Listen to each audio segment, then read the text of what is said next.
Welcome to El Regnum channel. If you are new to this channel, please do not hesitate to click subscribe and hit the notification bell for you to be more updated of the coming videos.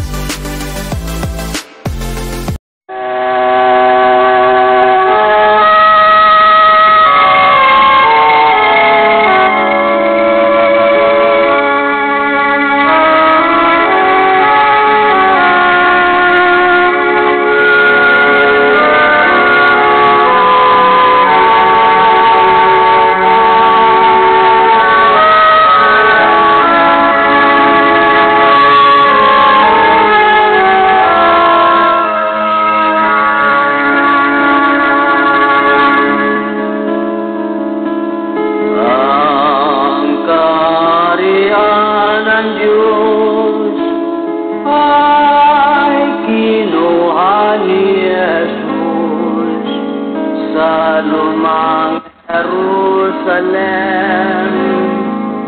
sa bayang Huda Israel, kanyang ibinigay sa bansang nagbubunga sa Diyos na kay Kristo na pananampalataya. Ang kaharian ng Diyos ikinubli ni Jesus. Hanapin natin ang bagong Jerusalem. May palatandaan ang malayong silangan, mga puno ng dagat, itong bansang Pilipinas. Sa lupang inirang ang ating tahanan, doon si Kristo maghari na walang hanggan. Tayo'y umasa at sumampalataya. Doon wala nang gutom at wala nang pagluluha. Sa lupang inirang ang ating tahanan, doon si Kristo maghari na walang hanggan. Tayo'y umaasa at sumampalataya. Doon wala nang gutom at wala nang pagluluha.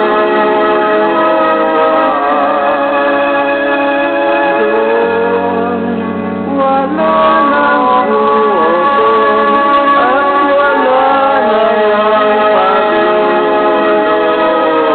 gutom at wala nang pagluluha.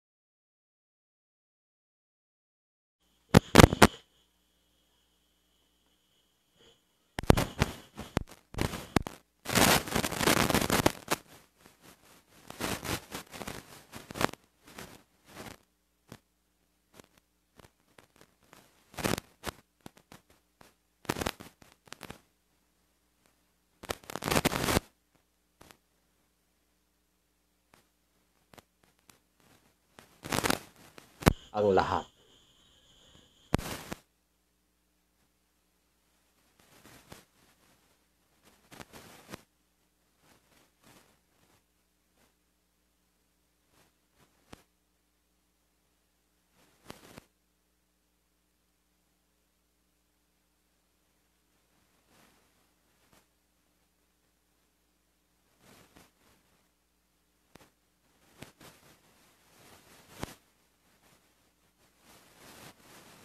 ang amin pong Supreme Founder of the Kingdom of God, His Majesty, Supreme King Philemon Ondok Reyam Bonanza. At ganun din po sa ating 5 spiritual mothers na nandun po ngayon sa banal na syudad, no? Doon po ngayon sa Purok, New Jerusalem, Rizal Shrine, Talisay, Dapitan City, Zamboanga del Norte. So mapagpalang oras po dyan, mga nanay. At ganun din po, na lubos po akong gumagalang sa amin pong mahal na Pangulo. Walang iba po ang amin pong mahal na Prinsipe Rocky Y. Reyam Bonanza, na siya po ang aming President ng The Royal Alpha Omega Ring Trading Corporation. At ganun din po sa kapatid ng aming mahal na Prinsipe, walang iba, Haring Adolfo B. Reyam Bonanza, na siya po ang ating President ng the Philippine Deuterium Development and Management Corporation. At ganun din po sa lahat ng Royal Family of Reyam Bonanza. Mapagpalang oras po. At ganun din po sa lahat ng mga 12 tribes, 12 apostoles na kinabibilangan po ng aming regional director dito po sa Region 2, walang iba, Haring Edgar Palor Ligoto. At kasama po ngayon ang kanyang reyna, walang iba, Reyna Rospadillo Ligoto. So mapagpalang oras dyan, hari at reyna. At ganun din po sa lahat ng mga 70 prophets, no, na kinabibilangan po ng ating Haring Ruel Agustin. So mapagpalang oras dyan, Haring Ruel. At ganun din po sa lahat ng mga municipal leaders, barangay down to Purok. Sa lahat ng mga prinsipe at prinsesa sa buong puwersa ng the Kingdom of God. So mapagpalang oras muli sa ating lahat sa gabing ito. No? So sa gabing ito, muli na naman po tayong magpahayag sa programa ng Diyos, lalo na ang aming mahal na dakilang guro, mahal na Haring Philemon Ondok Reyam Bonanza, ang tungkol sa the Kingdom of God. No? Na ito ay dala ng Diyos mula pa ng itatag ang sanglibutan, na kung saan may programa ang Diyos sa daigdig. Na ang programa ng Diyos sa daigdig ay magtayo ng isang kaharian na kailanman ay hindi na magigiba. Yan po yung plano ng Diyos sa daigdig.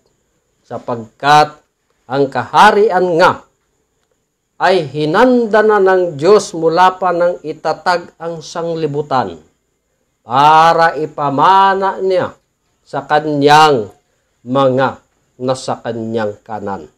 No? Kaya pagpasalamat po tayo sa dala ng ating Panginoon na kaharian ng Diyos.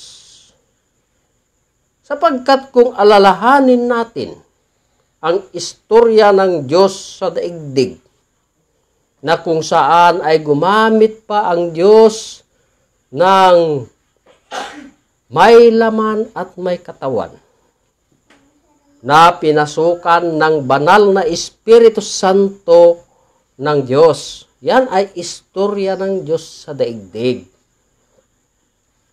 Na ang unang tao na pinasukan ng Diyos, ibig sabihin doon na sa unang nilalang ng Diyos na tao. Sino? Si Adam. Yan ang unang pinasukan ng banal na Espiritu Santo ng Diyos. Kaya nga ang Diyos ay nagtawag ng mga salit-saling lahi. No? Mga salit-saling lahi ang tinawag ng Diyos. Mula na kay Adam, Seth, Enos, Kainan, Mahalil, Harid, Enok, Matusala, Lamik, hanggang kay Noah. Yan ang mga salit-saling lahi. No? So, ibig sabihin, wala pa tayong narinig na pangalan ng ating Panginoong Jesus. No? Wala pa. No? Bakit ka kung wala pa? Ha? 10 lahi o tinawag ng Diyos na mga salit-saling lahi. 10 pa lang yan, mga kapatid. Isipin natin, kung ating naririnig, walang ibang bukang bibig, na ang Diyos daw ay si Jesus lang. No? Ngunit, pakumusta naman yung mga unang tinawag ng Diyos o pinasukan ng kanyang banal na Espiritu Santo? No? Na pumasok sa may laman at may katawan. Ha? Hindi man sinungaling ang Diyos na tatawag ng mga salit-saling lahi para doon papasok ang banal na Espiritu Santo ng Diyos. No? Mula kay Adam hanggang kay Noah, 10 lahi. Wala pa ang ating Panginoong Hesukristo sapagkat ang ating Panginoong Hesukristo ay isinilang. Diba? Sa panahon ni Jose. Kung kilala natin ang ating Panginoong Hesus, pang ilang lahi kaya? No? Ilang generation kaya ang ating Panginoong Hesus? Sapagkat pang 10 na si Amang Noah. Pagkatapos ni Noah, sino? Na naman yung pinasukan ng banal na Espiritu Santo ng Diyos. No? Noah, Sim, Arpaksad, Sala, Eber, Peleg, Rio, Sirog, Nakor, Tare, hanggang kay Abraham. Yan. Pang 20 generation si Abraham. O Amang Abraham. Wala pa ang ating Panginoong Hesus. Pagkatapos kay Abraham, Isaac, Jacob, Judah, Paris, Esrom, Aram, Aminadab, Naason, Zalmon, Boz. Pang 30. Na salit-saling lahi si Boz. No? Pagkatapos ni Boz, Obed, Jesse, David, Solomon, Robwam, Asa,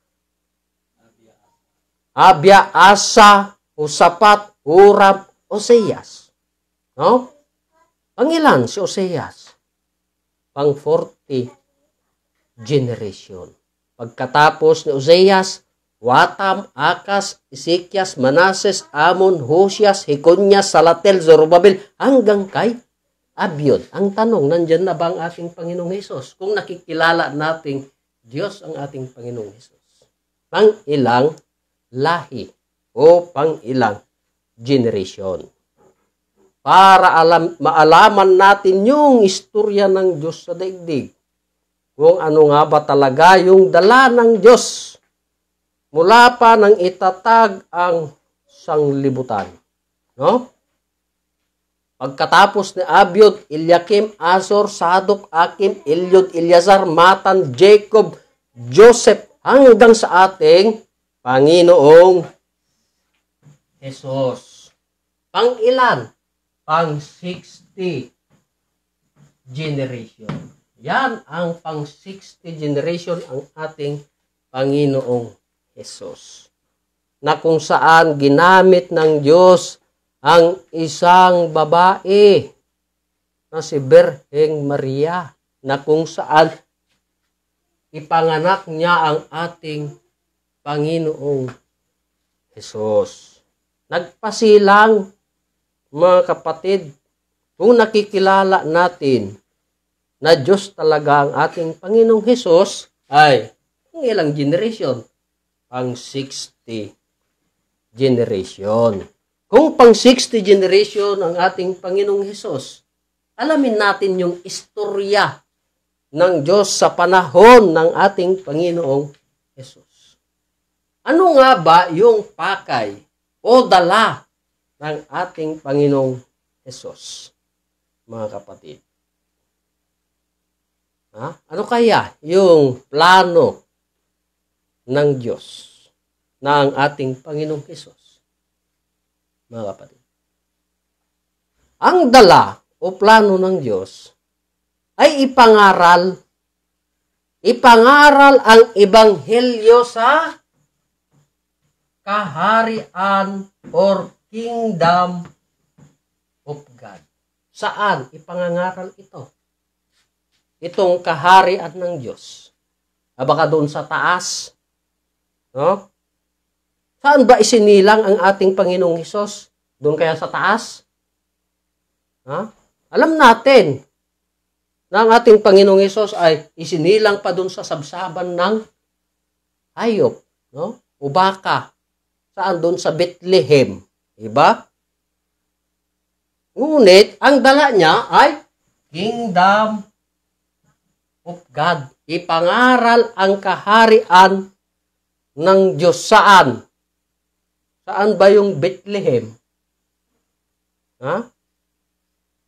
Doon sa Jerusalem, mga kapatid. Kaya ang Diyos na ang ating Panginoong Hesus, ang kaharian na kanyang dala, ay ibinalita sapagkat ito ay mabubuting balita tungkol sa kaharian ng Diyos. Saan yung Jerusalem? Doon sa bansang Israel. Ipinangaral ang kaharian ng Diyos sa bansang Israel. No? Yan. Sapagkat ang kapital ng Israel ay Jerusalem. Hindi dun sa taas. Mga kapatid, ang dala ng Diyos ay kaharian ng Diyos. Kaya alalahanin natin sa panahon ng ating Panginoong Hesukristo, nang siya'y nangaral ng kaharian ng Diyos. Saan? Doon sa bansang Israel. Ang tanong, tinanggap ba ang ating Panginoong Hesus? Yung mabubuting balita tungkol sa kaharian ng Diyos? At magbibigay ng buhay. No? Buhay na walang hanggan. Kalahin mo yung dala ng ating Panginoong Hesus doon sa bansang Israel at ibibigay pa yung buhay na walang hanggan. Pag tinanggap ang kaharian ng Diyos, kaagapay ay buhay na walang hanggan. Ngunit ang tanong, pinaniwalaan ba doon? Yung dala niyang buhay na walang hanggan? Mga kapatid, pinaniwalaan ba? So alamin natin, ayon sa banal na kasulatan, sa Juan 8:51. Umpisan mo sa 51 hanggang 52.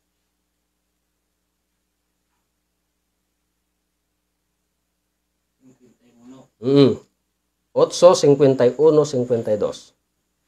So, ganito po ang sinasabi. Katotohanan sinasabi ko sa inyo.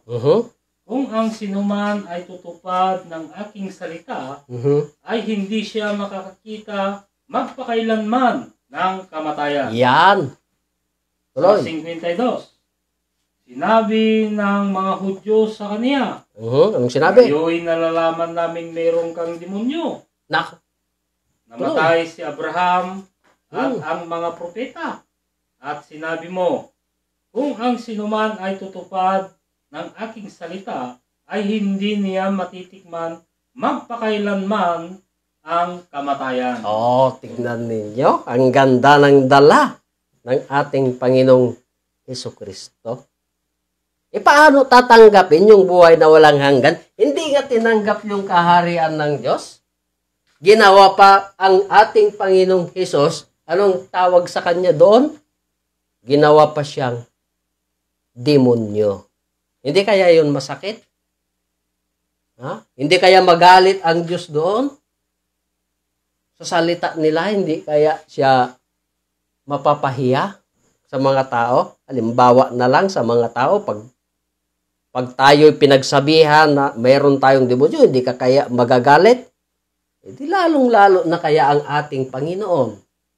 Dala niya ang kaharian at hindi matitikman ang kamatayan magpakailanman. Ibig sabihin, buhay na walang hanggan. Ngunit, hindi ito tinanggap dahil sa hindi pagtanggap sa ating Panginoong Hesus doon sa bansang Israel. Anong sinabi, mga kapatid? Ayon sa Matthew 21, 42-43. Anong sinabi? So, ganito po ang sinabi. Sinabi sa kanila ni Jesus. Sinabi sa kanila ni Jesus. Kailanman bagay hindi ninyo nabasa sa mga kasulatan? Ano yun? Itong itinakwil ng nagtatayo ng gusali, ang siya ring ginawang pangulo sa panulo. Ito'y mula sa Panginoon. At ito'y kagilagilala sa harap ng ating mga mata. Tignan ninyo mga kapatid, sinabi sa kanila ni Jesus. Kailanman bagay hindi nyo nabasa sa mga kasulatan? No? Ang batong itinakwil ng mga nagtatayo ng gusali ay siya ring ginawang pangulo sa panulok. Kaya nga sa mga tao ay kagilagilalas sa ating mga mata. Yan ang sabi ng Diyos. Sino yung bato na yon?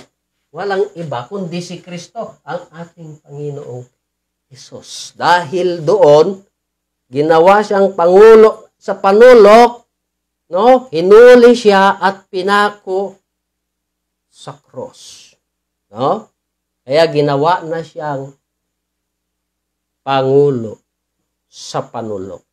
Dahil sa hindi paniniwala, ano pa ang sinabi sa 43? Sa 43. Kaya nga sinasabi ko sa inyo, aalisin sa inyo ang kaharian ng Diyos at ibibigay sa isang bansang nagkakabunga. Yan. Napakaliwanag ang sinabi ng ating Panginoong Hesukristo. Saan inalis ang kaharian? Doon sa bansang Israel. Bakit? Hindi pinaniwalaan, bagkus pinako sa cross. Mga kapatid, kaya inalis ng Diyos ang kaharian sa bansang Israel, ibinigay sa isang bansa na magkakabunga. Yan yung istorya ng Diyos. Kung nakikilala natin ang ating Panginoong Hesus, na ang kanyang dala ay Kingdom of God or kaharian ng Diyos. Kung kinuha ni Kristo ang kaharian sa bansang Israel at ibinigay sa isang bansa, ang tanong mga kapatid, ano kayang bansa yan? Sapagkat ang daigdig natin, palagay natin ay nasa 300 nation of the world. No? Ngunit, isang bansa lang ang hinula ng Diyos na siyang magkakabunga na kanyang pagbibigyan ng kanyang kaharian, sapagkat ang kaharian nga ng Diyos hindi tinanggap sa bansang Israel. Bagkus kinuha ni Kristo, ibinigay sa isang bansa na magkakabunga. No? Kaya wala po kaming tigil o sawa na binabalita sa atin na ang kaharian ng Diyos na aming sinisigaw ay dito talaga sa bansang Pilipinas. Wala na doon sa bansang Israel. Napakaliwanag ang sinabi ng ating Panginoong Hesus na hindi tinanggap ang kanyang dala. Lalo na ang Diyos hindi rin tinanggap, kundi ginawa pang demonyo. Diba? Kaya, sa galit ng Diyos, yung kaharian binigay na sa isang bansa na magkakabunga, mga kapatid.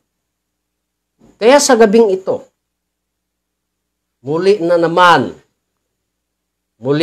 naming patunayan sa inyo na ang kaharian ng Diyos or kingdom of God ay wala ng iba kundi dito sa bansa nating Pilipinas. No? So may matibay baga tayong mga ebidensya o pagpapatunay.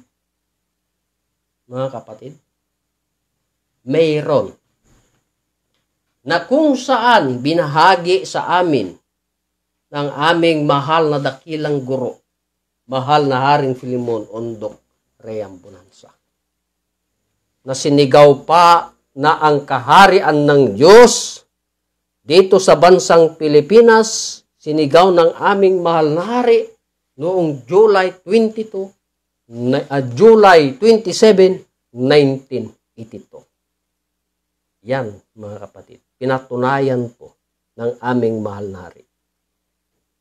Kaya, mayroon pong binahagi sa amin na mga pagpapatunay na dito talaga sa bansang Pilipinas ang siyang mapalad na maging kaharian ng Diyos, sapagkat ang kaharian nga ng Diyos inalis sa bansang Israel, ibinigay sa isang bansa na magkakabunga. Kaya nga, mga kapatid, sa kaorasang ito, kako patutunayan namin sa inyo na dito talaga sa bansang Pilipinas ang siyang kaharian ng Diyos ayon sa banal na kasulatan na mababasa sa Mateo 22:23 hanggang 30. Pakibasa rin.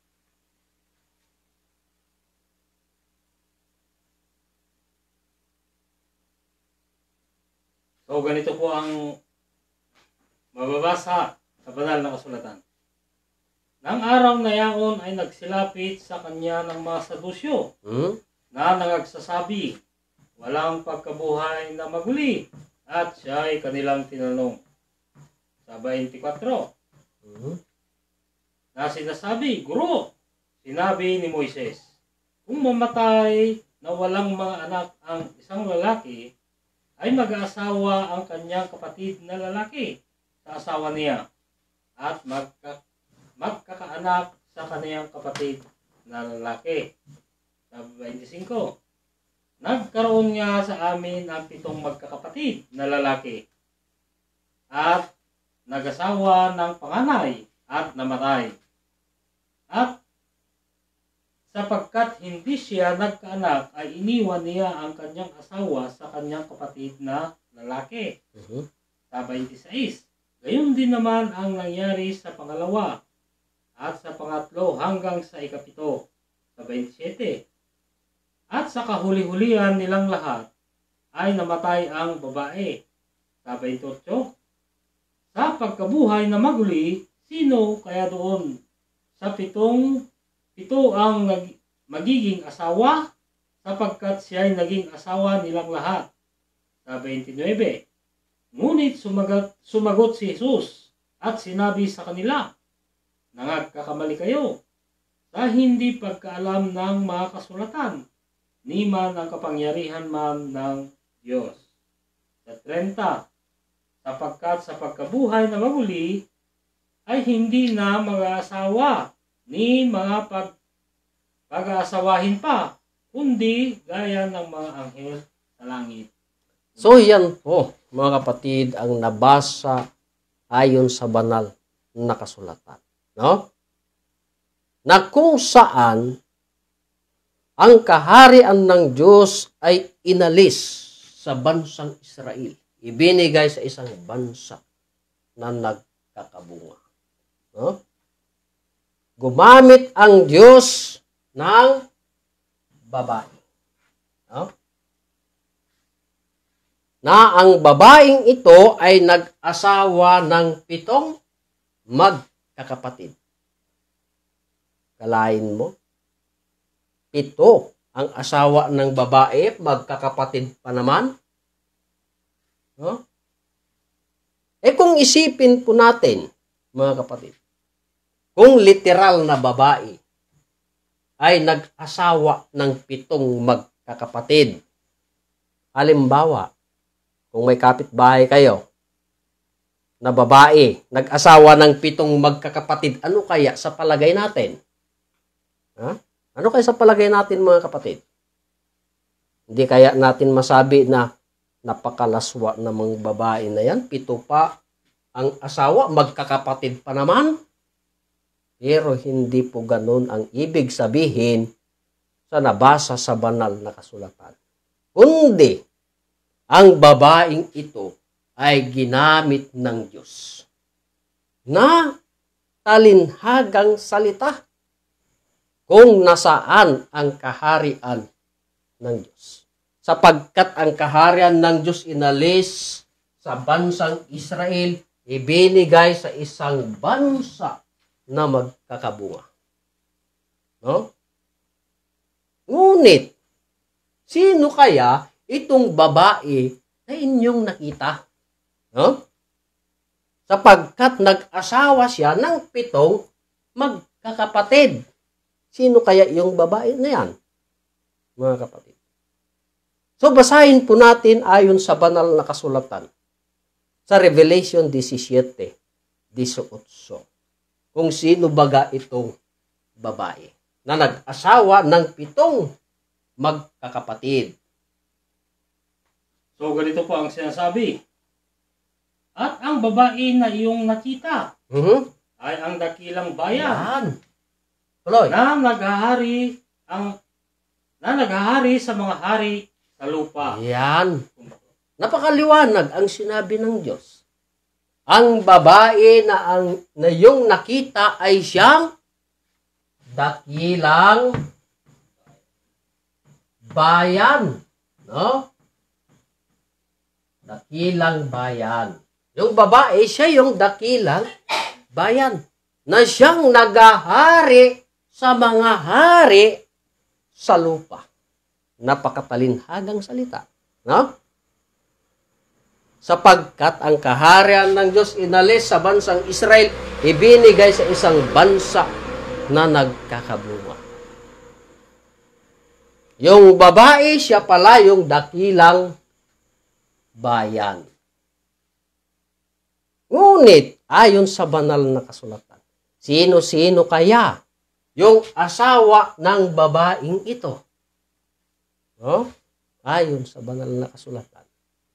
Sino kaya yung asawa ng babaeng ito sapagkat ginamit nga ng Diyos na talinhagang salita na siyang dakilang bayan. Kaya alamin natin yung istorya ng Diyos sa daigdig.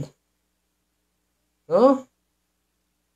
Kaya ang asawa ng babaeng ito, ang una ay si Manuel Quezon.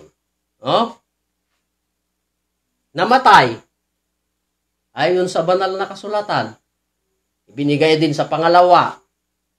Sino? Si Manuel Quezon. Sinong pangalawa? Manuel Rojas. Pangatlo, Elpidio Quirino. Pangapat, Ramon Magsaysay. Panglima, Carlos Garcia. Panganim, Diosdado Macapagal.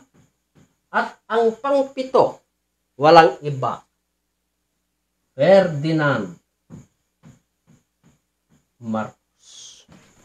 Yan ang asawa ng babaeng ito na inyong nakita. Na ang babae na ito, siya pala yung dakilang bayan. Na sinabi ng Diyos na siyang naghahari sa mga hari sa lupa. No? Na sila pala yung mga pangulo or presidente sa isang bansa. Bakit magkakapatid? Alalahanin natin ang pitong pangulo na ito ay iisa lang ang kanilang inupuan. Kaya ibig sabihin, sila'y magkakapatid ayon sa banal na kasulatan. No? Na sila ang nag-asawa doon sa babae na siyang dakilang bayan. Ngunit yung una namatay, doon sa pangalawa, ganun din sa pangatlo, hanggang sa ikapito, at sa kahuli-hulian nilang lahat, pati ang babae ay namatay din. Bakit namatay? Mga kapatid, namatay ang demokrasya. Ang tanong, saan ito naganap, mga kapatid? Ayon sa hinula ng Diyos. Saan ito naganap? So walang iba kundi dito sa bansa nating Pilipinas. Dito sa bansa nating Pilipinas. Bakit? Tignan niyo, mga kapatid. Hinula ng Diyos. Bakit mga pangulo? Basahin natin sa Proverbs 8:15. Bakit nakasali ang mga pangulo? Programa pa rin ng Diyos. Pakibasa rin. So, ganito po ang mababasa. Sa pamamagitan ko ay naghahari ang mga hari at nagpapasya ng kaganapan ang mga pangulo. Yan. At nagpapasya ng kaganapan ang mga pangulo. Kaya kako, ang tanong, saan yan naganap? Walang iba kundi dito lang sa bansa nating Pilipinas. Kaya ang tanong, nasaan ang kaharian ng Diyos? Sapagkat ang kaharian ng Diyos inalis sa bansang Israel, ibinigay sa isang bansa na magkakabunga. Hindi po ako mahiya o matatakot na ipagsigaw, hindi lang sa buong Pilipinas, maging sa buong daigdig, na ang bansa nating Pilipinas ay siyang kaharian ng Diyos. Sapagkat wala na doon sa bansang Israel. Kaya nga, ang kaharian ng Diyos na dala nga ng Diyos. Anong sinabi ng Diyos? Kung tutuparin natin ang kanyang mga utos.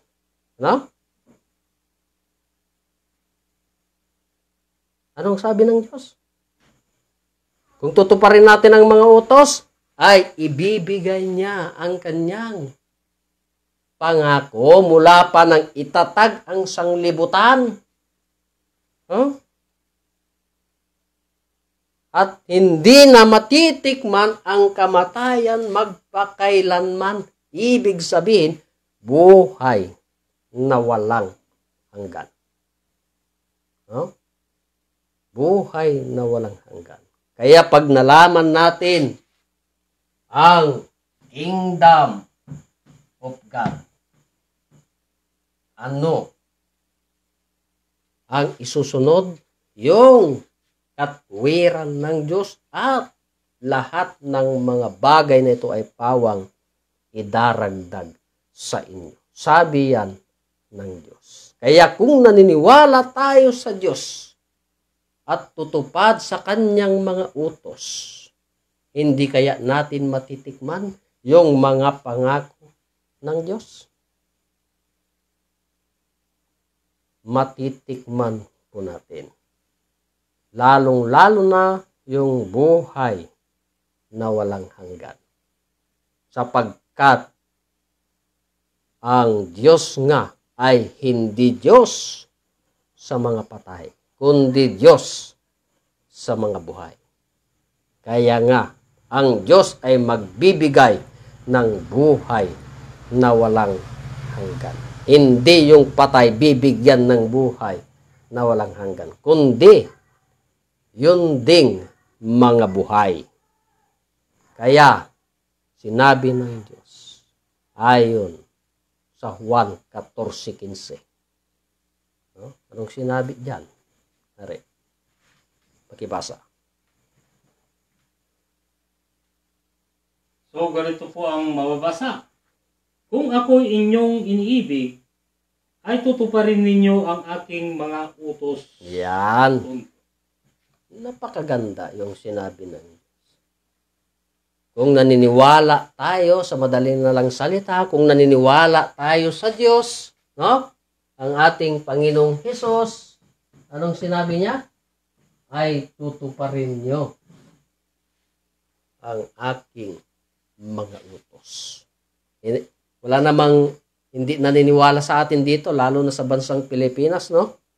Na ang Diyos ay ang ating Panginoong Hesus. Ngunit, tanggap ba natin yung dala ng ating Panginoong Hesus na kaharian ng Diyos? Lalong-lalo na, ibinigay na sa isang bansa na magkakabunga, bansang Pilipinas. Ang tanong, mga kapatid, tanggap ba natin? Ha? Kung tanggap na natin ang kaharian ng Diyos na dito na talaga sa bansa nating Pilipinas, ano ang sinabi sa banal na kasulatan? Gawa 14:22. Ano ang sinabi diyan ng Diyos? So, ganito po ang sinasabi. Na pinatitibay ang mga kaluluwa ng mga alagad at inaaralan sila sa magsipanatili sa pananampalataya at sa pamamagitan ng maraming mga kapighatian ay kinakailangang magsipasok tayo sa kaharian ng Diyos. Yan. Kaya kung naniniwala tayo na ang bansang Pilipinas na nga ang kaharian ng Diyos, anong sabi ng Diyos? Ay kinakailangan magsipasok tayo saan? Sa kaharian ng Diyos. Napakaliwanag. Wala nang ibang papasukan na sinabi ng Diyos, kundi kaharian ng Diyos. Kaya kung tanggap po natin ang kaharian ng Diyos na dito na talaga sa bansa nating Pilipinas, no? Wag na po tayong magdalawang isip pa. Ha? Para mas higit nating malaman yung istorya ng Diyos sa daigdig. Lahat ng karagdagan na ibibigay ng Diyos dito sa bansa nating Pilipinas, lalong-lalo na. Sa lahat ng tumanggap sa plano ng Diyos sa loob ng kaharian ng Diyos. Kaya yan po ang aming tinalakay sa kaorasang ito.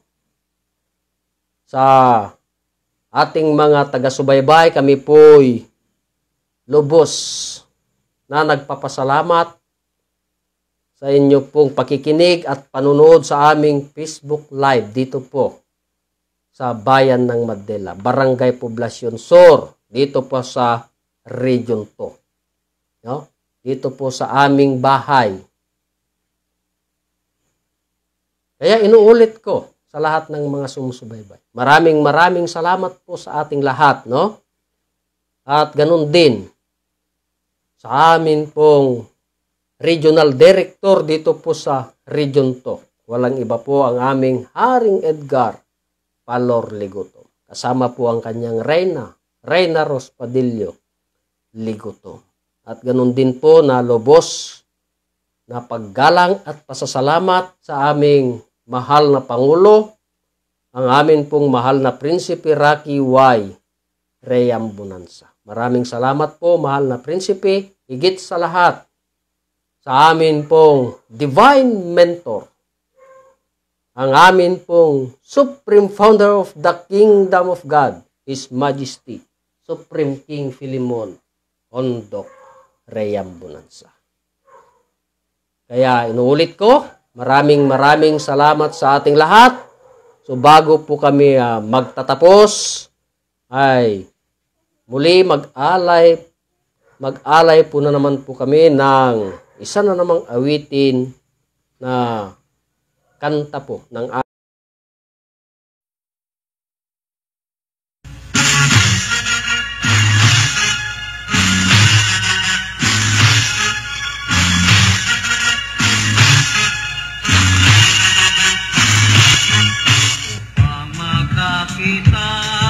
sa kaharian ng Diyos, ipanganak muli ng tubig at ng Espiritu. Di natin sundin ang payo ni Jesus, hindi makapasok sa kaharian ng Diyos. Ang katotohanan, kalayaan ng tao, ito'y nagbibigay